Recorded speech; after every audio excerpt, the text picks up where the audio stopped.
Welcome guys, project number 13 আপনাকে স্বাগতম। আমাদের প্রিভিয়াস ভার্সনে যে প্রজেক্টটা ছিল ক্লায়েন্টের জন্য, যে আমরা একটু এক্সট্রা কাজ করেছিলাম, ক্লায়েন্ট সেটাতে অনেক খুশি হয়েছে এবং সে খুব পছন্দও করেছে। হঠাৎ করে সে এই অ্যাপ্লিকেশন ঘাঁটতে ঘাঁটতে তার মাথায় আর একটা বুদ্ধি এসছে। সে আমাদেরকে আরেকটা ফিচার ইমপ্লিমেন্ট করতে বলছে।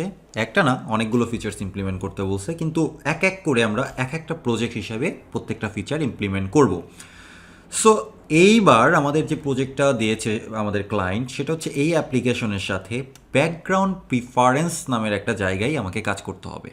অর্থাৎ আমরা এখান থেকে আপলোড করতে পারবো ব্যাকগ্রাউন্ড, এখান থেকে আমরা প্রিভিউ দেখতে পারবো এবং অ্যাট দ্য সেম টাইম আমার ব্যাকগ্রাউন্ড চেঞ্জ হয়ে যাবে। এই হচ্ছে ক্লায়েন্টের রিকোয়ারমেন্ট। ভেরি সিম্পল, তাই না? ভেরি সিম্পল, কিন্তু এখানে প্রচুর ট্রিক কাজ করছে। সেই ট্রিকগুলো নিয়ে আমাদের কাজ করতে হবে। প্রথমত, আমাদের যে HTML এই আপলোড বাটনে ক্লিক করলে ফাইল আপলোড হয় না। কোনো বাটন ফাইল ট্রিগার করতে পারে না, ফাইল আপলোড ট্রিগার করতে পারে না। সো আমি কিছু HTML লিখেছি। আমি যে HTMLগুলো লিখেছি সেগুলো একটু আমি আপনাদের সাথে শেয়ার করতে চাই। এই যে দেখেন, আমার এখানে ইনপুট ফাইল রয়েছে। ইনপুট ফাইলটা বর্তমানে আসলে ডিসপ্লে নান করা রয়েছে। এই কোডটা বাদ দিলে আমার কোডটা দেখতে এরকম। খুব সিম্পল। আমি একটা নর্মাল সেকশন নিয়েছি, একটা টেক্সট দিয়ে আমি বলেছি ব্যাকগ্রাউন্ড প্রিভিউ, তারপরে একটা ডিভ নিয়েছি যেখানে আমি প্রিভিউটা দেখাবো বলে সিদ্ধান্ত নিয়েছি। আর ফাইনালি এই জায়গাটাতে আমার একটা ইনপুট ফিল্ড যে ফাইল ট্রিগার করতে পারে, আর আপলোড বাটন। কিন্তু আমার এই জিনিসটা দরকার না, আমার দরকার এই বাটনটাতে ক্লিক করলে যেন আমি এই জিনিসটা ফাইলের যেই পপ আপটা সেটা যেন আমি পাই এই বাটনটাতে ক্লিক করলে। সো এই জিনিসটা আমাদেরকে মেনটেন করতে হবে। সেই জিনিসটা করা একটু ট্রিকি, এবং যেই ফাইলটা আমরা আপলোড করব সেই আপলোডেড ফাইল আমরা ব্যাকগ্রাউন্ড ইমেজ হিসাবে ব্যবহার করব, প্লাস এখানে প্রিভিউ দেখতে পারবো। সো এরকম দুইটা কাজ আমাদের করতে হবে। ওকে, সো দেরি না করে চলুন আমরা এক এক করে কাজ শুরু করে ফেলি। প্রথমে আমি একটু আমার কোডটা দেখাই যে আমি কি কোড লিখেছি। এখানে সেকশন নিয়েছি, সেকশন হেডার যেভাবে আগে নিয়েছিলাম ঠিক সেভাবে। এখানে ব্যাকগ্রাউন্ড প্রিফারেন্সেস নামের একটা জায়গা আছে আমাদের।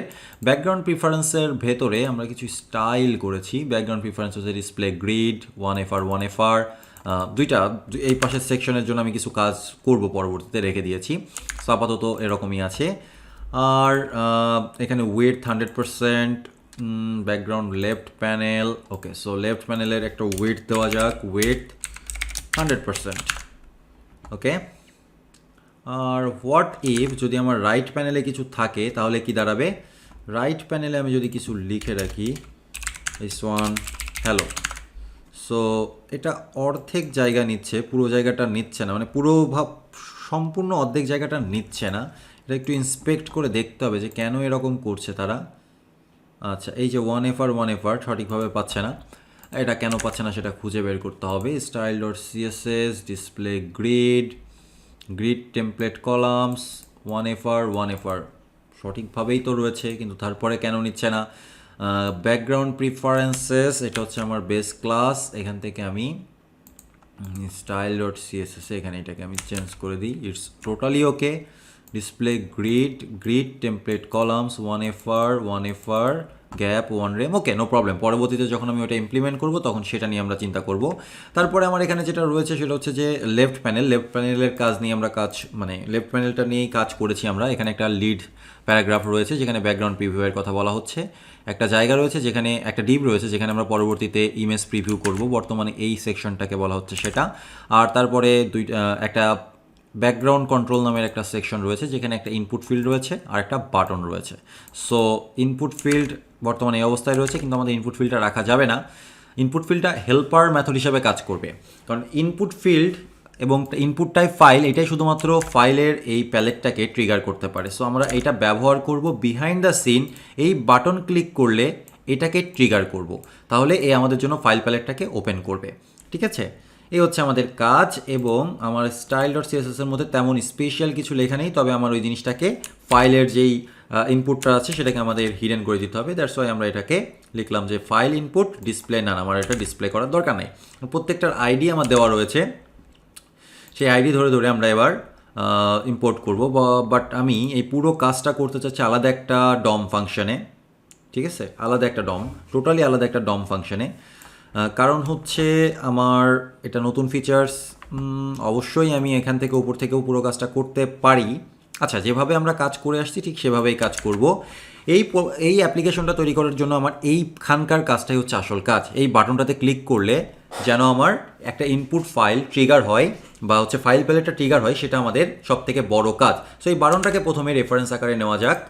আমাদের বাটনের আইডি হচ্ছে বিজি ফাইল ইনপুট বাটন, এবং অ্যাট দ্য সেম টাইম আমাদের এইটাও লাগবে, বিজি ফাইল ইনপুট, দুইটাই লাগবে, কারণ বাটন ক্লিক করলে ওইটাই ট্রিগার হবে। সো কনস্ট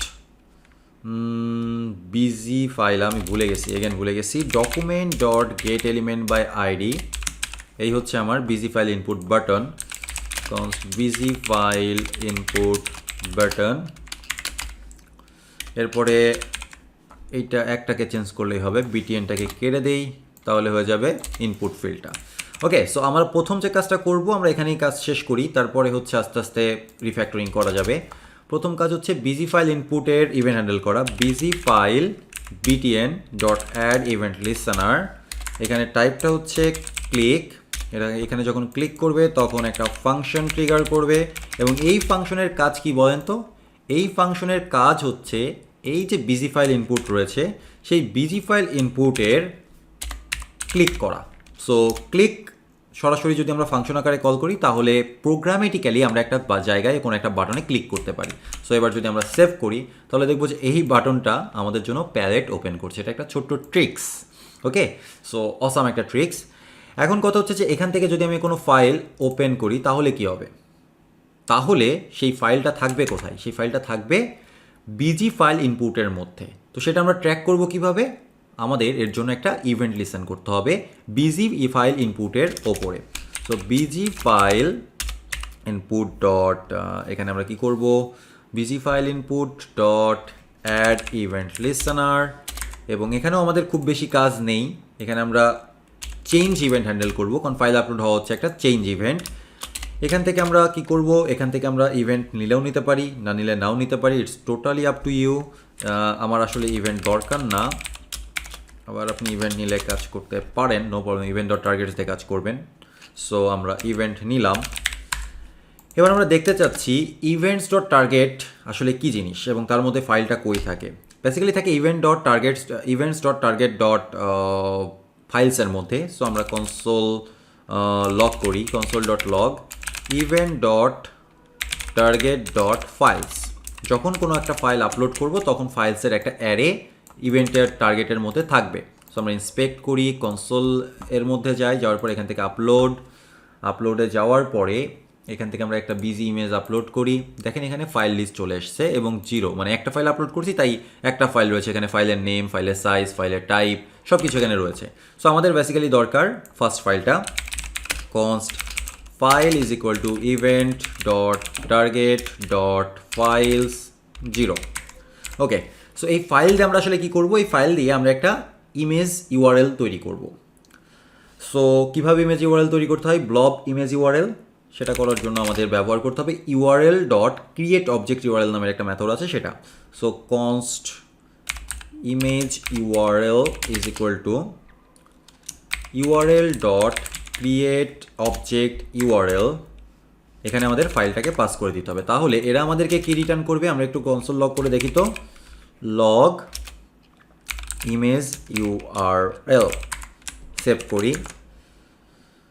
এবার আপলোড বাটনে ক্লিক করি, বিজি, এখানে আমরা দেখতে পাচ্ছি এরা আমাদেরকে একটা ইউআরএল দিচ্ছে। এই লিঙ্কে ক্লিক করলে কি হবে? এই লিঙ্কে ক্লিক করলে কিছুই হবে না, সে কিছুই বুঝবে না যে আসলে কী করতে বলা হচ্ছে না হচ্ছে। এটা একটা ব্লব ফাইল, কিন্তু এই ফাইল দিয়ে আমরা চাইলেই যে কোনো জায়গায় ব্যাকগ্রাউন্ড হিসেবে বা ইমেজ হিসেবে জিনিসটাকে ডিসপ্লে করতে পারি সরাসরি, ঠিক আছে, আপলোড করে। সো আমরা এখানে যেটা করব সেটা হচ্ছে এই যে জায়গাটা রয়েছে আমার, এই জায়গাটার নাম কি? Image preview, I guess, yes, busy preview, image preview না, বিজি প্রিভিউ। সো আমরা এর স্টাইল সম্পূর্ণ লেখা রয়েছে, নো প্রবলেম অ্যাট অল। আমরা এটার একটা রেফারেন্স নিব, এখান থেকে আমরা বলি বিজি প্রিভিউ,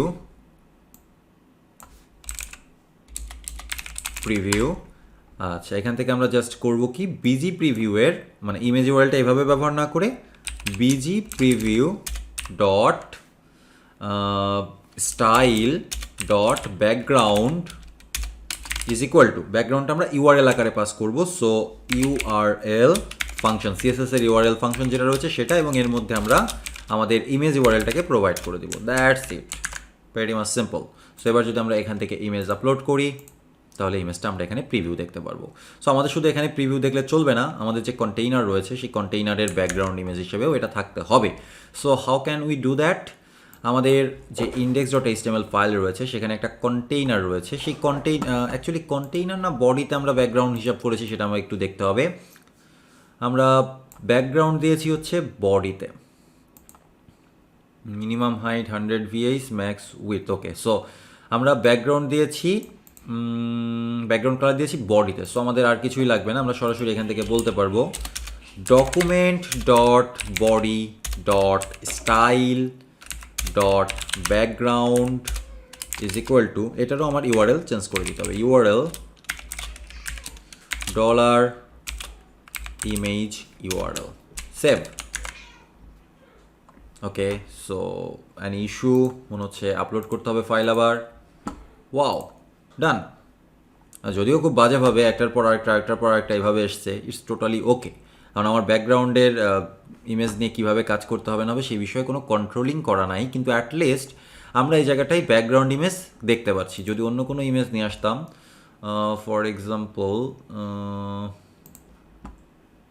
এগুলো তো আসলে different image, so so at least আমার এখানকার ইমেজ দেখা যাচ্ছে, খুব বাজে ইমেজ, বাট তারপরেও যে আমরা দেখতে পাচ্ছি চেঞ্জ করার মাধ্যমে সেটা গুরুত্বপূর্ণ।